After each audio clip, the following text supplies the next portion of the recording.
Hello friends, today we are starting with one theorem that is based on subgroup.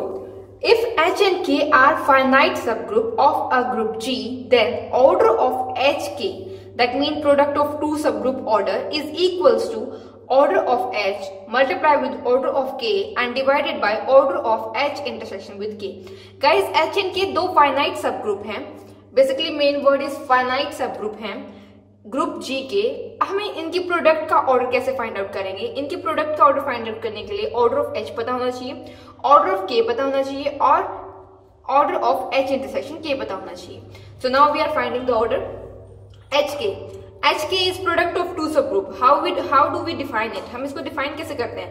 H K, so H elements from H and K elements from K element, K subgroup. So guys H intersection में K इसमें क्या होंगे? इसमें इन दोनों के elements होंगे जो common होंगे. एक्स मैंने मान लिया कि x1 x2 xn तक है. सो मैंने सपोज किया कि ऑर्डर ऑफ जो मेरा h है वो r है, ऑर्डर ऑफ k है मेरा वो s है. सो गाइस h की प्रोडक्ट क्या होगी? Let it be xi inverse और k, इसमें k दोनों तरफ मैंने k से मल्टीप्लाई किया, then xi k. So now HXI ये क्या है? ये बिलोंग करते हैं H से, and X inverse K which is belongs to K. That mean H K product क्या है? दोनों H के प्रोडक्ट H के इसमें लाई कर रही है इस इंटरवल में, बिकॉज मैंने क्या गाइस ये सब ग्रुप है इसलिए इसका इनवर्स एग्जिस्ट करेगा ही करेगा. That's why I can take this kind of product, and ये प्रोडक्ट लेने के कारण HXI this is element of subgroup H and X inverse K this is element of K. So the whole entire element belongs to HK. इस set से belong करता है. Guys इस HK को रिप्रेजेंट करने के काफी सारे वे हैं. That is HK can be written in at least n different ways.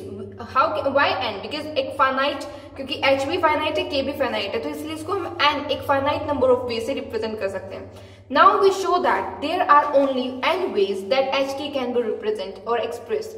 If possible, मान लीजिए कि पहला तरीका ये है उनको रिप्रेजेंट करने का, HK H1 K1.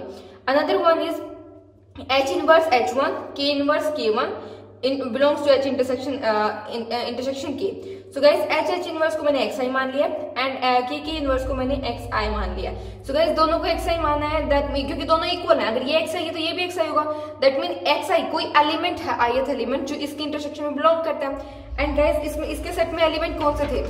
xi ये सारे एलिमेंट थे. तो ये चीज तो प्रूव हुई किसके इसके ये सेट कौन से एलिमेंट का है? xi एलिमेंट का है. Now I am going to define. Guys यहाँ से मेरी h1 की वैल्यू क्या है? hx, इसको मैं से ले, एंड यहाँ से k1 की वैल्यू क्या है? x inverse k. सो मैंने इसमें पुट किया h1 k1 में h1 और k1 की value, that I got this thing. So which is again the same thing as I defined here. So that is xi inverse k. So guys ये भी which is not a new representation, ये भी same representation है. यहाँ भी h के इसके equal और यहाँ भी h के इसके इक्वल था, तो ये कोई नई रिप्रेजेंटेशन नहीं है, ये भी सेम रिप्रेजेंटेशन है. Hence hk can be written in exactly n different ways. So h को हम ऑर्डर ऑफ h के लिए क्या लिया था मैंने? r. सो h को हम r बेस रिप्रेजेंट कर सकते हैं, k को हम s बेस रिप्रेजेंट कर सकते हैं. तो h k इनकी प्रोडक्ट को हम r s वे से रिप्रेजेंट कर सकते हैं. एंड गाइस इनकी इंटरसेक्शन में कितने एलिमेंट है? n एलिमेंट है. व्हाई? सो बिकॉज इस सच में कितने एलिमेंट है सेक्शन में? कि n एलिमेंट है. So order of h is r, order of k is s and divided by order of h intersection k, that is s, that is n, because इसमें n element है, n different way से हम इसको represent कर सकते हैं. सो guys this prove that order of h order of k intersection divided by intersection order of h intersection k.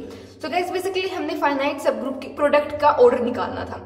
उसको निकालने के लिए मैंने एक ये this is the basic formula, ये बेसिक फॉर्मूला था. इसको शो करने के लिए मैंने सिर्फ इतना शो किया है कि इसकी जो इंटरसेक्शन में जो एलिमेंट है उनको रिप्रेजेंट करने का सिर्फ n वेज है, बिकॉज ये फाइनाइट सेट है और उनकी रिप्रेजेंटेशन यूनिक है, डिफरेंट नहीं है.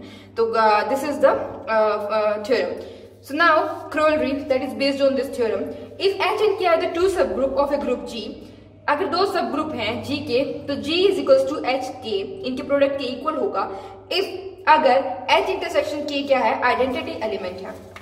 ऑब्वियसली गाइस अगर इसको मैं 1 रख देती हूँ, आइडेंटिटी मतलब एक एलिमेंट, मतलब एक आएगा, इसके इंटरसेक्शन में सिर्फ 1 एलिमेंट है, तो order of H order of K divided by 1 is equals to order of HK, that is the product, and order of G is equals to order of HK, मतलब order of ये इसके product में order of G, order of H, order of K आएगा, that means order of G is equals to product of two subgroup of product of order of two subgroups. Now next corollary is that if H and K are the two subgroup of a group G, that means order of H is greater than order of G under the root, and order of K is greater than order of G under the root order of G.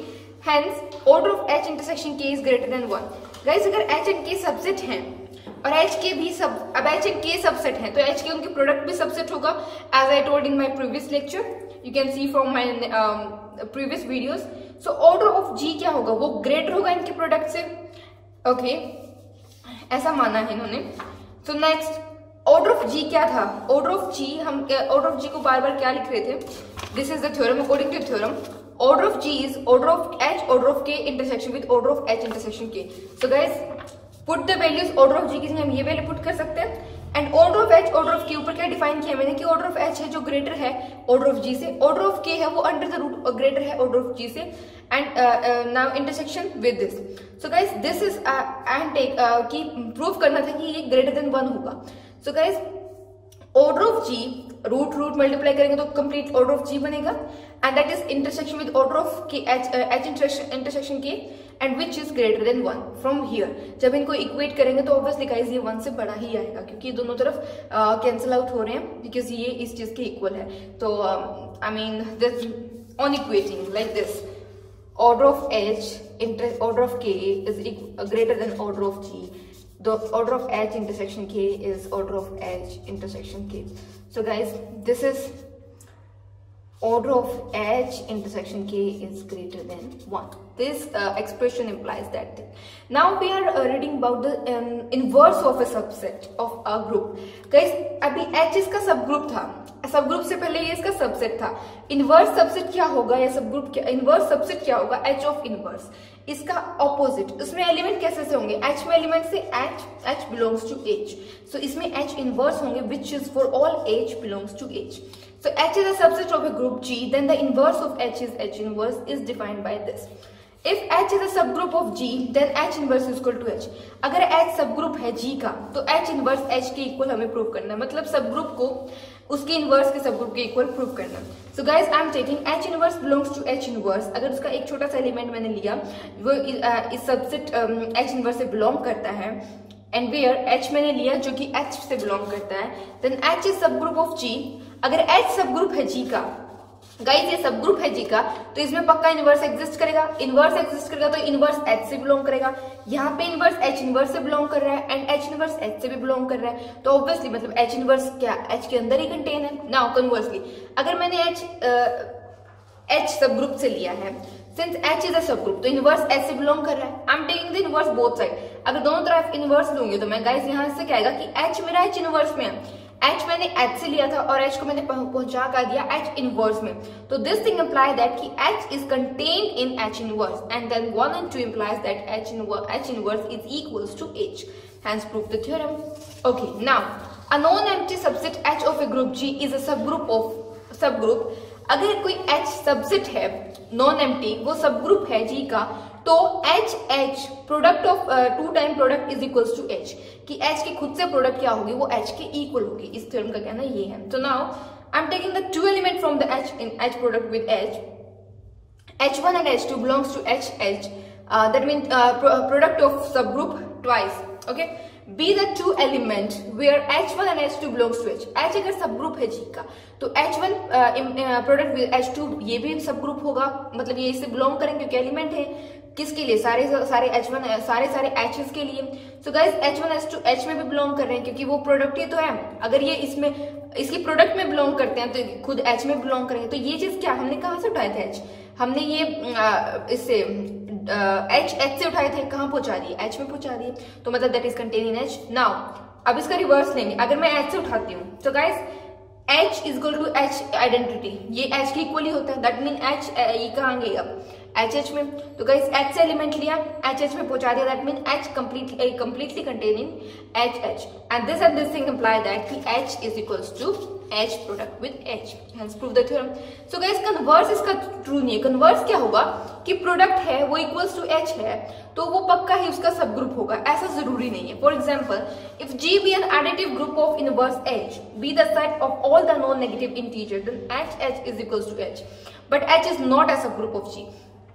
Guys अगर ये property hold करती है, कोई भी हम integers का set लेंगे additive group में, मतलब एडिटिव ऑपरेशन के अंडर, तो वो सब ग्रुप नहीं होगा अगर ये प्रॉपर्टी है। तो this is the basic example. And उसमें कौन सा सेट में कौन सा एलिमेंट ले, नॉन नेगेटिव इंटीजर के, मतलब नॉन नेगेटिव मतलब 0 एंड सारे के सारे पॉजिटिव, तो उस केस में वो सब ग्रुप नहीं होगा। नाउ सब ग्रुप क्यों नहीं होगा, क्योंकि उसका इनवर्स नहीं एग्जिस्ट करेगा। 0 का इनवर्स कहाँ एग्जिस्ट करता है, इसलिए वो सब ग्रुप नहीं होगा। Now next example is rational number excluding 0। Rational number से 0 हटा दो और ऑपरेशन लो मल्टीप्लीकेशन का, बी ए ग्रुप, ये ग्रुप होगा नॉन जीरो रैशनल नंबर का under the multiplication. Under multiplication ये नॉन जीरो रैशनल नंबर का ग्रुप है, लेकिन H इसका सब H मैंने सेट लिया है ऑड इंटीजर्स का, जो ये प्रॉपर्टी को इम्प्लाई कर रहा है। बट H क्या इसका सब ग्रुप नहीं होगा। क्यों नहीं होगा कि H इज नॉट, क्योंकि सेम चीज उसके अंदर मल्टीप्लिकेटिव इनवर्स एग्जिस्ट ही नहीं है, सो दैट्स व्हाई वो सब ग्रुप नहीं होगा। Okay guys, thank you. If you like my video, like and subscribe us.